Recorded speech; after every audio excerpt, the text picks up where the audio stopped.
बिस्मिल्लाहिर्रहमानिर्रहीम। अस्सलाम वालेकुम जी।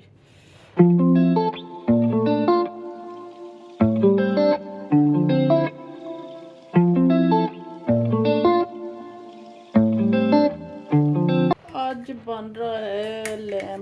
लैम बन रहा है तो लैम ना प्याज सुट दिते तो भी सुट दिता लैम ते नाल ही असी सुट देंगे जी, डालेंगे जी लहसुन और अदरक का पेस्ट। एंड पे डालेंगे जी पानी। इतना सा पानी कुकर में नहीं रख रही ना, आज इसी हांडी में रख रही हूँ। तो ये धरांगे जी क्या कहते हैं, ऐसे बड़े बड़े कट के ना टमाटर, इन्हों का ना छिलका उतार लेना। आज बनेगी जी कढ़ाई, क्योंकि बच्चे कहते हैं कि हमें शोरे वाला थोड़ा वो नहीं खाना, हमें बिल्कुल खुश्क खाना है आज। तो मैं चलो ताड़ी फरमाइशां सिर मत्थे ते। अब चलाएंगे जी चूल्हा और इसको रखते हैं गलने तक के लिए, तो देखते रहिए। ये देखें जी माशाल्लाह प्याज ते टमाटर लहसुन अदरक सब, और हमारा जो गोश्त है वो भी अच्छे से गल गया। अब इसमें डालेंगे नमक मिर्चें।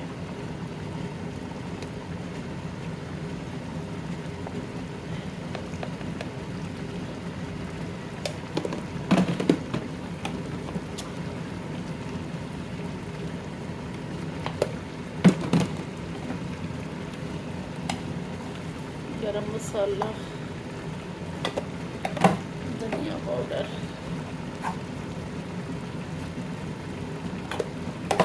नमक,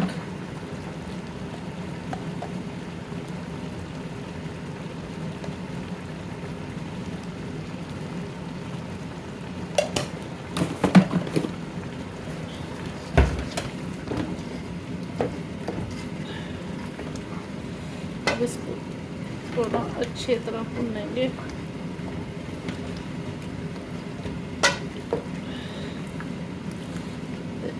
थोड़ी सी सट रही है मेथी,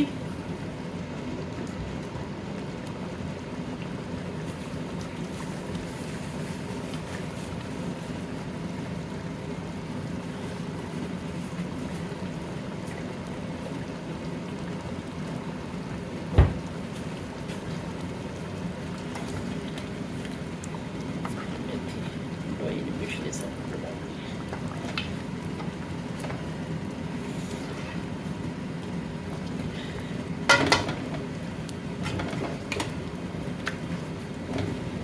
थोड़ा सा ये पानी है ना, तो इनू भी अच्छी तरह भुनांगे ना गोश्त में मजीद, तो पानी ख़त्म हो जाएगा। सही है, तो फिर ऑयल डालेंगे, क्योंकि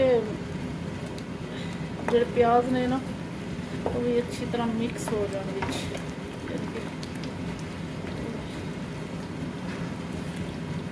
देखिए माशाल्लाह कितने प्यारे बन रहे हैं। तो भी सुट देंगे जी मिर्चा भी थोड़ी सॉफ्ट हो जानी, यानी कि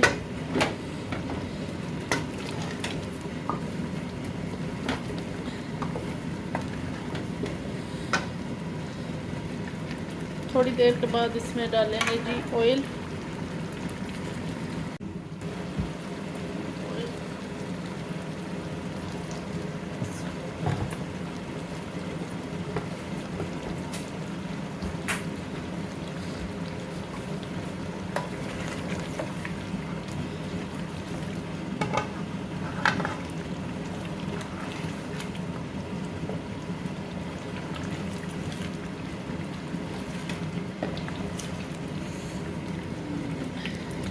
देखिए कितना प्यारा लग रहा है माशाल्लाह।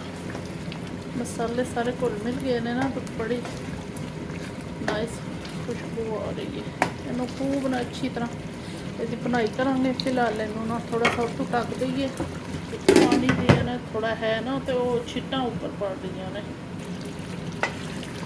किन्ने मज़े दे माशाअल्लाह।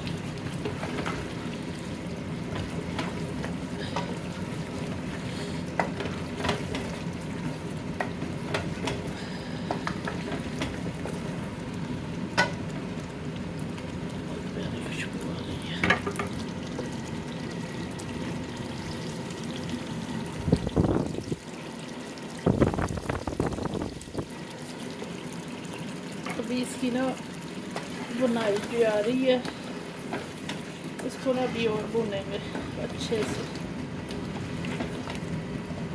ठीक है, अभी ये येलो येलो है ना, रेड हो जाएगा भून के फिर माशाल्लाह।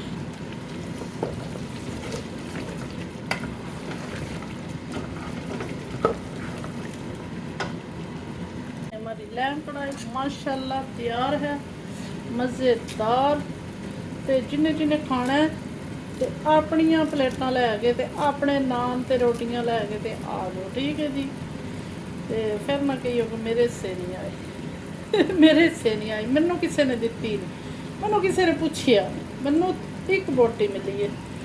तो ठीक है, तो तुसी आ जाओ, तो मैं चुल्हा करन लीजिए बंद, तो फटाफट आवो तो अपना अपना हिस्सा ले जाओ, ठीक है। जज़ाकल्लाह खैर, अपनी रखो दुआओं में याद। नेक्स्ट वीडियो में, नेक्स्ट रेसिपी में फिर हाज़र होवांगे किसी नवें खाने दे नाल।